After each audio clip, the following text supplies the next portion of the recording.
कैसे हैं आप सब। मैं हूं आपकी नटखट नेहा। चलिए शुरू करते हैं अगला भाग। रात के वक्त खाना खाने सब लोग बैठे हुए थे।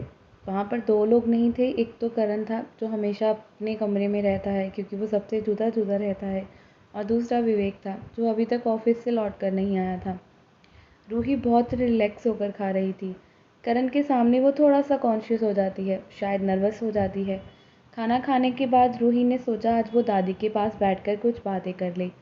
उसे यहाँ आए 3 दिन हो चुके हैं, लेकिन एक भी बार वो दादी के पास नहीं बैठ पाई। शायद शादी का माहौल था, सब लोग काफ़ी बिजी थे। वो दादी के रूम में चली जाती है, देखती है दादी अपने बेड पर बैठी बुक पढ़ रही थी। दादी को पढ़ने की आदत थी। रूही डोर को नॉक करते हुए कहती है, क्या हम अंदर आ जाएं दादी। दादी के चेहरे पर तो चमक आ गई। उन्हें रूही बहुत पसंद है, बहुत ही समझदार बच्ची है। वो हमेशा से रूही को अपनी पोता बहू बनाना चाहती हैं। उन्होंने मुस्कुराते हुए उसे अंदर आने को कह दिया। कहीं ना कहीं रूही भी जानती है दादी उसे करण, विवेक और काव्या की तरह प्यार करती हैं। उन्होंने कभी भी उसमें फ़र्क नहीं किया, उसे कभी दिखाया ही नहीं कि वो बाहर की है। रूही को उन्होंने अपने पास ही बिठा लिया और प्यार से पूछा, तुम्हारा दिल लग गया है ना बेटा। रूही ने भी मुस्कुराकर हाँ में अपना सिर हिला दिया। दादी ध्यान से उसे देख रही थी। उन्हें लग रहा था रूही उनसे कोई बात करना चाहती है, पर वो थोड़ा सा हिचकिचा रही है। रूही का ध्यान किसी और तरफ था। दादी हंसते हुए कहती है, खाना खाया तुमने अच्छे से ना। पहले से अच्छी लगने लगी हो। पहले थोड़ी गोल मटोल थी, पर अब और भी ज़्यादा खूबसूरत हो गई हो। और वो हंसते हुए कहती हैं, पर पहले ज़्यादा सुंदर लगती थी, तुम और भी ज़्यादा खाया करो। दादी की बात सुनकर तो रूही की हंसी निकल जाती है। वो हंसते हुए कहती हैं, दादी क्या बात करते हो, इतनी मेहनत लगती है पतले होने में, और आप कहती हैं मैं मोटी हो जाऊं।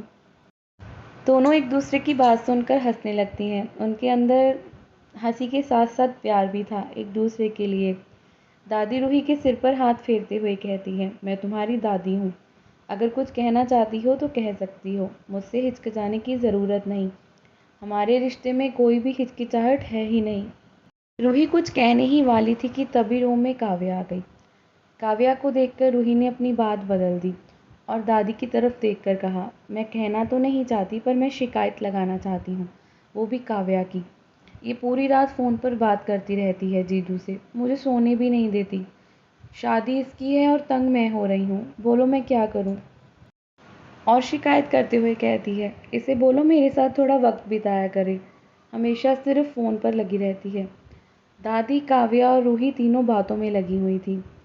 पता ही नहीं था उन्हें बातें करते करते कितना वक्त चला गया कि तभी मीरा जी ने रूही को अपने पास बुलाया और उसे बताया कि करण खाना खाने नीचे भी नहीं आया और उसने अभी तक खाना खाया नहीं, तो क्या उसके लिए वो खाना ले जाएगी।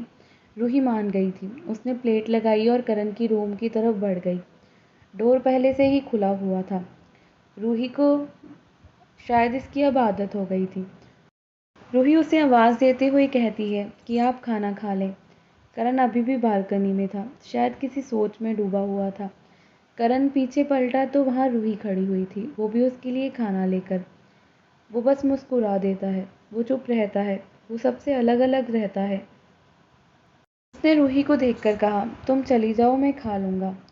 रूही थोड़ी हैरान थी। वो सोच रही थी इस घर में कोई भी नहीं था जो हिम्मत करके करण से पूछ सके कि उसके दिमाग में क्या चल रहा है। ये इतना अजीब इंसान क्यों है। रूही वहाँ से नहीं गई, बल्कि वो करण के पास आकर खड़ी हो गई और उसके हाथ को थाम लिया और फिर उसकी तरफ देखते हुए कहा, क्या हुआ है आपको? आज आप पूरा दिन इतने उदास हैं, क्या कुछ हुआ है? अपने हाथों में रूही का हाथ महसूस कर करण ने उसे कसकर पकड़ लिया। पता नहीं क्यों पर उसे खालीपन का एहसास हो रहा था। सुबह का वो लम्हा जब करण ने रूही और विवेक को साथ में देखा था। विवेक ने रूही का हाथ पकड़ा हुआ था। वो बैठ चुका था करण के दिमाग में। वो बार बार उसकी आंखों के सामने घूम रहा था। उसने रूही को एकदम से अपने गले लगा लिया और कसकर अपनी बाहों में भरकर कहा, मैं तुमसे दूर नहीं रहना चाहता।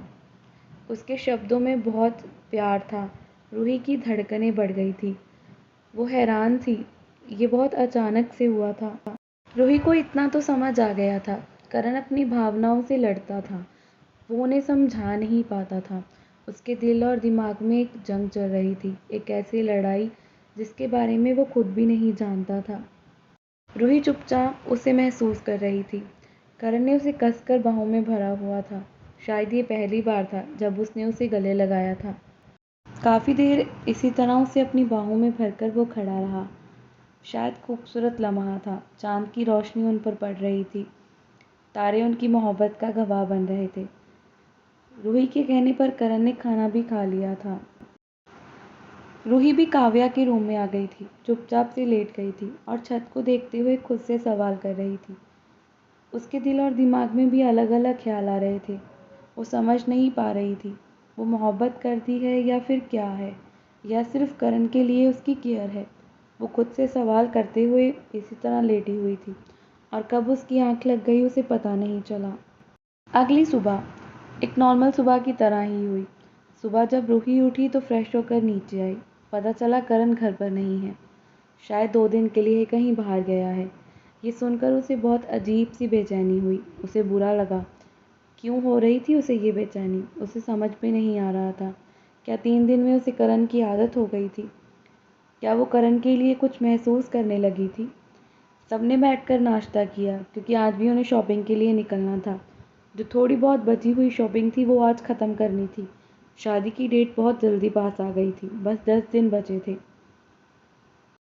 आज भी काव्या, विवेक और रूही ही शॉपिंग के लिए निकले थे। मॉल में उनके शॉपिंग करते करते उन्हें कितना वक्त लग गया था। काव्या और रूही जब एक शॉप से बाहर निकले कि तभी एक लड़की आकर उनसे टकरा जाती है। ये लड़की और कोई नहीं बल्कि श्रेया थी, विवेक की कॉलेज फ्रेंड। देखने में ठीक ठाक थी पर थोड़ी घमंडी टाइप थी। वो काव्या से टकराई थी। काव्या थोड़ी शॉक्ड हो गई। वो हैरान थी ये कहाँ से मिल गई उसे। श्रेया थोड़ी चिपकू टाइप थी। वो काव्या को ज़बरदस्ती गले लगाते हुए कहती है, ओ माय गॉड, कितने वक्त के बाद मिली हो। ये वो भी मिली तो यहाँ, इस मॉल में। और कैसी हो? काव्या के चेहरे पर अजीब से एक्सप्रेशन थे। इसका मतलब साफ था कि वो बिल्कुल खुश नहीं थी इस लड़की से मिलने से।